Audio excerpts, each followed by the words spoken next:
जय श्री कृष्णा, राधे राधे, जय हिंद, जय भारत। भारत माता की जय हो। My dear lovely student, once again this is Dr. Lalit Yadav in front of you. Today I am going to teach you chapter class 11th, chapter number 13, bank reconciliation statement.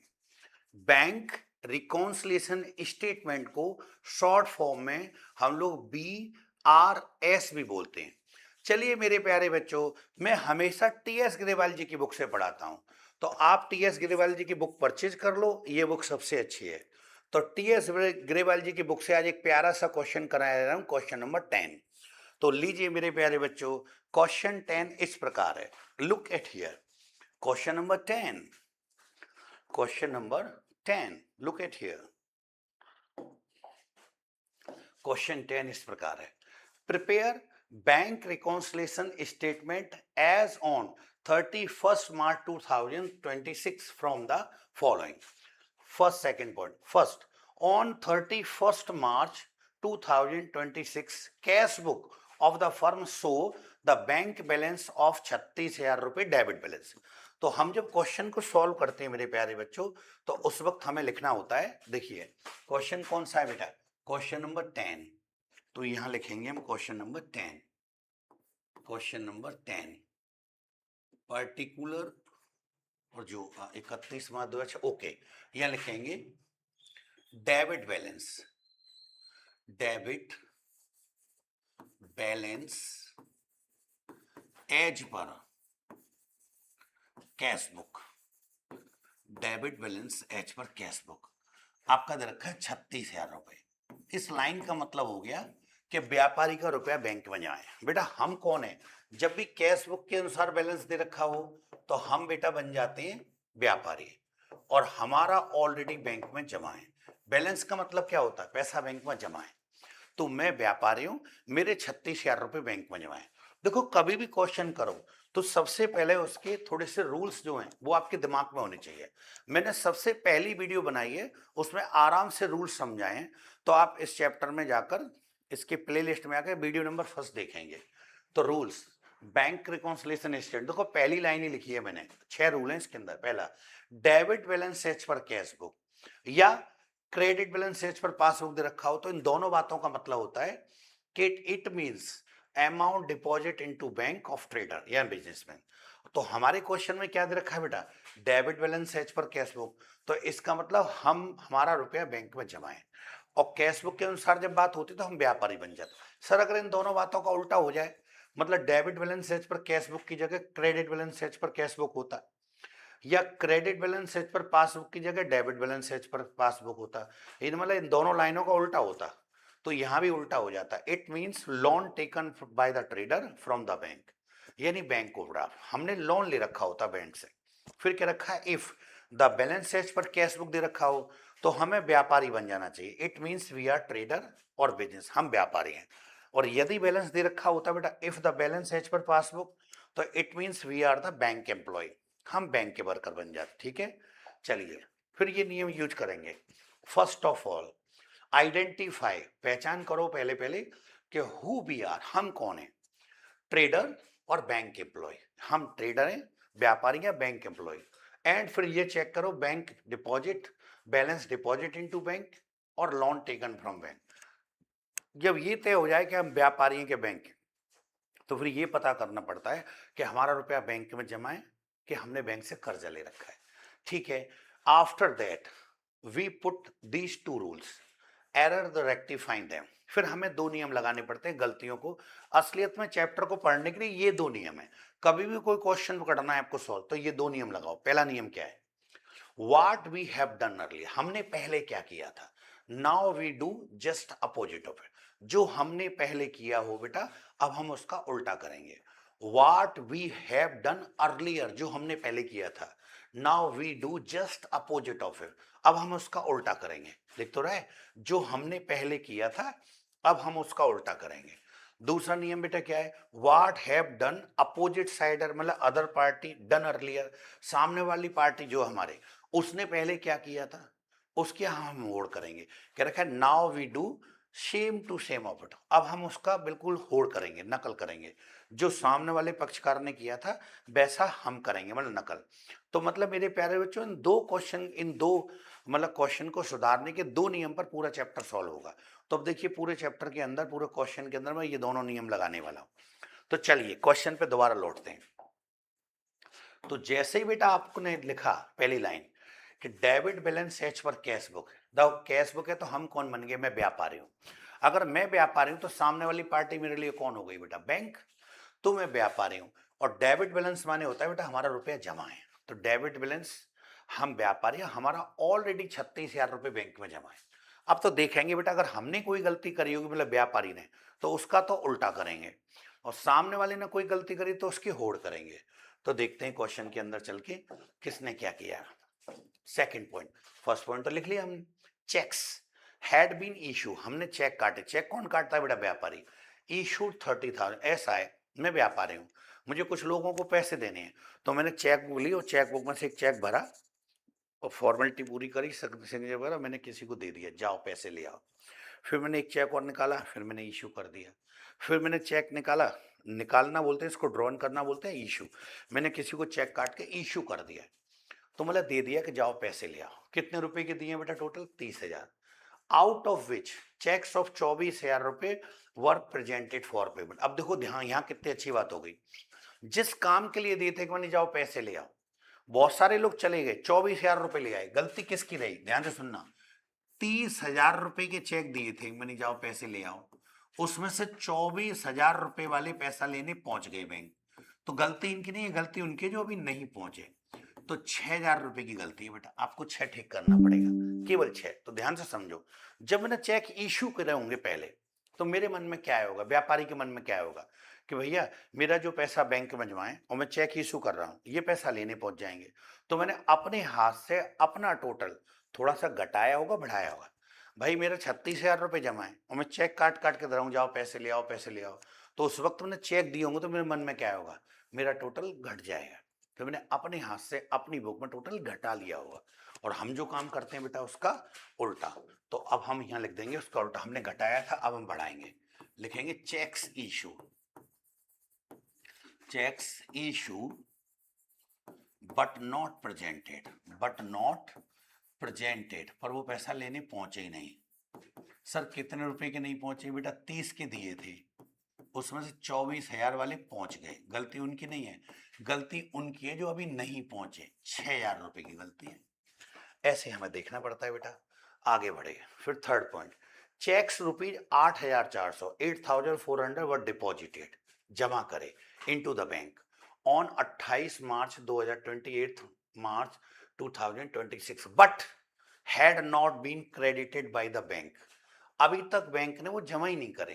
तो यहां तक बात खत्म हो गई, फुल स्टॉप लग रहा है, आगे अलग बात आएगी। तो खुद बताओ, जब मैंने चेक दिए बेटा जमा होने, पर अभी तक जमा नहीं हुए 8400 रुपए के, तो चेक जमा होने भेजे, मैं व्यापारी हूं, ऑलरेडी मेरा रुपया पहले से जमा है। तो मैंने जब चेक काट के दिए होंगे कि जाओ इनको जमा करे आओ, तो उस वक्त मैंने क्या सोचा, एक तो मेरा पैसा पहले से जमा है, मैंने और जमा होने भेज रहा हूं। तो उस वक्त मैंने अपने हाथ से अपनी कैश बुक में अपना टोटल, बताओ बच्चों, बढ़ाया होगा घटाया होगा, यस बढ़ाया होगा, क्योंकि पहले से ही जमा है, मैं और जमा होने भेज रहा हूं। तो अपने हाथ से अपनी बुक में मैंने पहले बढ़ाया होगा। हम जो काम करते हैं बेटा उसका उल्टा। तो अब हम घटा देंगे प्यारे बच्चों, तो लिखेंगे, लेस में लिखेंगे, cheques send to bank, send to bank but not deposited, but not deposited. अंग्रेजी वहां से देखकर लिख सकते हैं आप लोग। कितने रुपए बेटे, 8,400, 8400 रुपए का था बेटा। देखो ये रहा 8,000। अब इसी लाइन के आगे देखो एक वर्ड जोड़ा है, एंड ऑल्सो, इसके अलावा also a cheque rupee 3,000 enter into the cash book.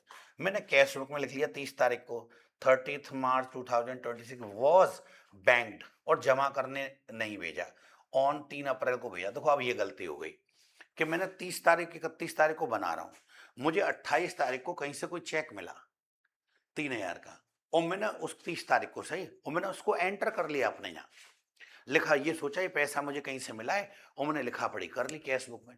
और बैंक कब भेजा है? 3 अप्रैल को, यानी 31 मार्च तक आपने नहीं भेजा, तो गलत बात है ना ये। तो एक हैंड पे तो लिखा पड़ी होगी, बैंक को भी पता ही नहीं है। तो मेरा सुनो 36,000 रुपए जमा है, मुझे कहीं से एक चेक मिला और मैंने कैश बुक में उसको एंटर कर लिया, ये सोच के ये पैसे मुझे मिले हैं, मेरे खाते में बढ़ेंगे।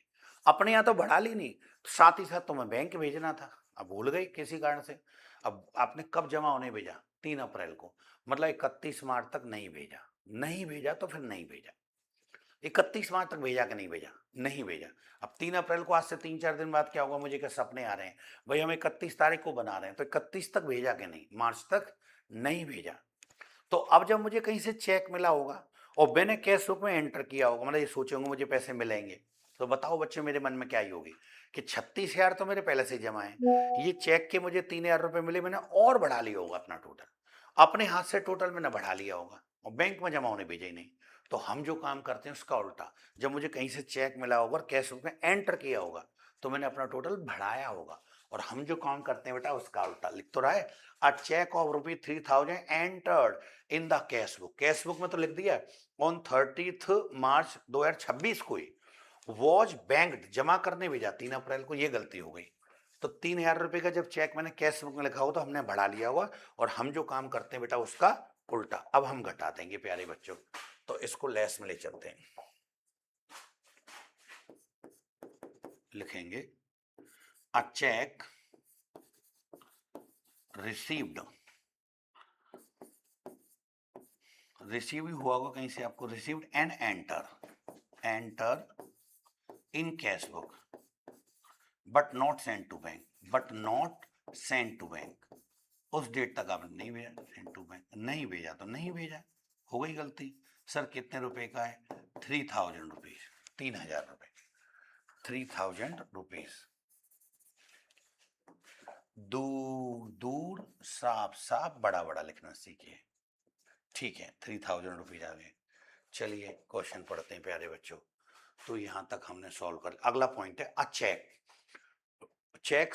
Check from Suresh of ₹2400 2,400 was deposited, जमा होने भेजा, into the bank 26 March 2026 was dishonoured, advice was receive 2 April 2006। ऐसा हुआ, मुझे कहीं से एक चेक मिला सुरेश से और मैंने उसको डिपॉजिटेड कर दिया बैंक में। देखना, डिपॉजिटेड माने होता है जमा कर चुके हैं।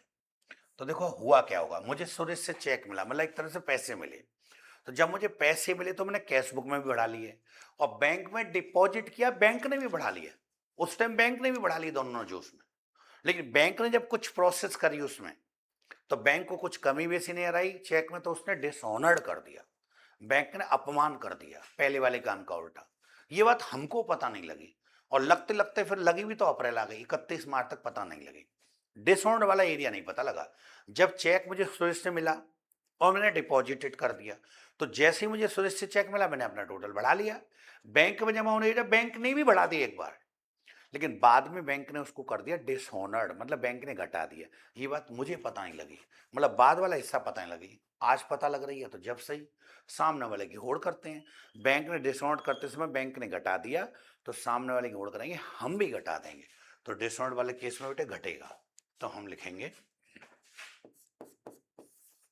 चेक डिपॉजिटेड, यहां तक गलती नहीं है, डिपॉजिटेड बट डिसऑनर्ड, डिसऑनर्ड कर दिया बैंक, डिसऑनर्ड बैंक ही करती है बेटा, डिसऑनर्ड बाय बैंक, बैंक ने डिसऑनर्ड कर दिया।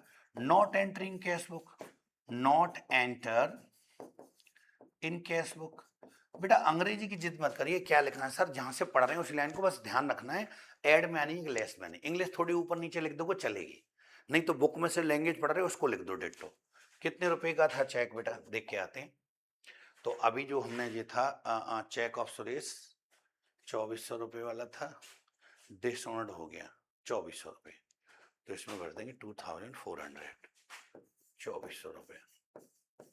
चलते हैं इससे आगे, फिर इसके बाद 2,400 रुपये के बाद वाला हो गया पॉइंट, अब ये रह गया 5वां point, passbook shows the bank charges 120 रुपये डेबिटेड बाय द बैंक, मतलब पासबुक वाले ने बैंक चार्जेस लगाए, खर्चे लगाए।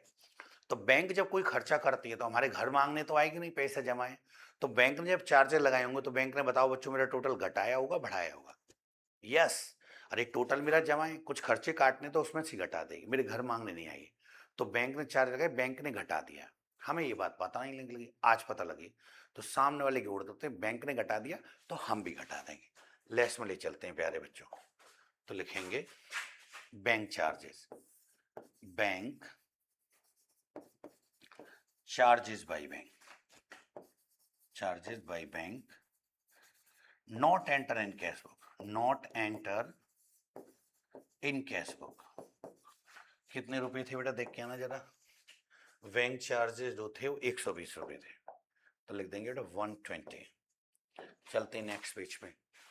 तो बैंक चार्ज का लास्ट पॉइंट बेटा छठवां, वन ऑफ द डेटर्स, कोई एक ग्राहक है जिसको माल बेचते हैं वो डेटर है, उधार माल, one of the debtor deposited 3000 रुपए into the bank, 3000 into bank of the firm account 26 March 2016 2026, यानी 26 मार्च 2026 को 3000 रुपए किसी ग्राहक ने सीधे बैंक में जमा करे, but the intimation of this respect was the receive from the bank on 2 अप्रैल 2026। गलत हो गया।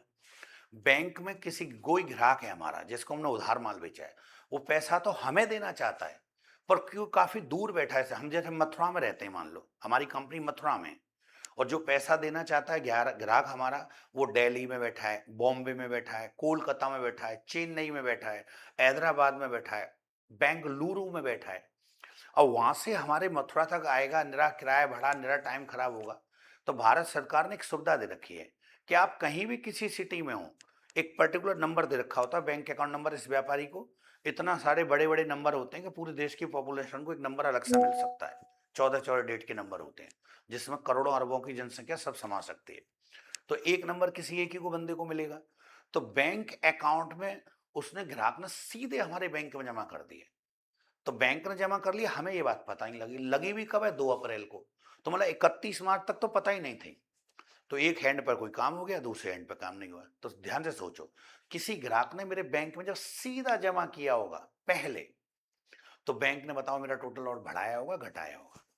यस, बैंक ने बढ़ाया होगा, क्योंकि 36,000 तो मेरे पहले से ही जमा है, और कोई ग्राहक ने किसी डेटर ने जमा कर दिया सीधे, तो बैंक ने बढ़ा दिया होगा। और सामने वाले की होड़ करते हैं मेरे प्यारे बच्चों, बैंक ने बढ़ा दिया तो हम भी बढ़ाएंगे। तो इसको ऐड में ले चलते हैं, लिखेंगे प्यारे बच्चों ऐड में अ डेटर, अ डेटर कस्टमर कह सकते हो इसको, डेटर डायरेक्टली डिपॉजिट, ये डिपॉजिटेड इनटू बैंक, सीधे बैंक में जमा कर दिए, बट नॉट, हमें पता ही लगी, but not enter in cash book, cash book वाले को पता ही नहीं है अभी तक, मतलब इस डेट तक पता ही नहीं। कितने रुपए थे देखना प्यारे बच्चों, ये तो आपके थे बेटा, ये थे 3000 रुपए, तो आप इसमें भर दीजिए 3000 रुपए, 3000 रुपए। क्वेश्चन कंप्लीट हो गया। तो देखो एक लाइन यहाँ से आउटर से बाहर तक लाएंगे और एक लाइन यहाँ से लाएंगे, तो इन दोनों का टोटल करो बेटा, तो ये आ रहे हैं 9000। ऊपर वाले के साथ जोड़ लो, लिखना है ना ऐड, तो इसको इसके साथ जोड़ेंगे तो 45,000 रुपीज आ गए। ये सब जोड़ के यहाँ लाइए, तो देखो 20 तो सबको दिख ही रहा है बेटा, 20, 4 और 4 8 और 1 9, 920 आ गए बेटा, ये आ गए 8 और 10 13, 13,920।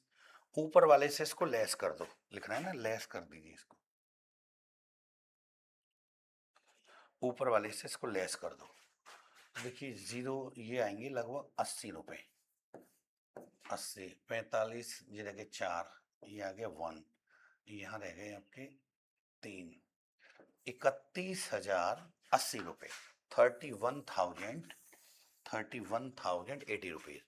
अब दूर से क्या लिखेंगे, देखो यहाँ लिख रहा है डेबिट बैलेंस एच पर कैश बुक, उल्टा लिखते हैं बेटा, आंसर क्या आ गया, यहाँ लिखेंगे क्रेडिट बैलेंस एच पर पासबुक, क्रेडिट बैलेंस एच पर पासबुक, हमेशा बेटा उल्टा लिखते हैं यहाँ, ठीक है। ये आंसर आ गया, जरा आंसर टैली कर लो बेटे, इससे अगले पेज पे चल के जाके देखो कि आंसर 31,080 रुपये है कि नहीं। यस, 31,080 रुपये है, ये आ गया। तो लीजिए मेरे प्यारे बच्चों, ये बड़ा प्यारा क्वेश्चन था। ये क्वेश्चन कंप्लीट हो गया। क्वेश्चन कंप्लीट हो गया। यदि आपको मेरी वीडियो अच्छी लगी हो तो बेटा your support means a lot of to me. तो आप मेरे चैनल को बेटे लाइक करें, शेयर करें, सब्सक्राइब करें। और यदि आप मेरे चैनल को सब्सक्राइब करेंगे तो आपकी बहुत बहुत मेहरबानी होगी। मेरे प्यारे बच्चों, इसी प्रकार मैं आपके लिए प्यारी प्यारी वीडियो बनाता रहूँगा। तो मिलते हैं नेक्स्ट वीडियो में, तब तक के लिए बाय बाय।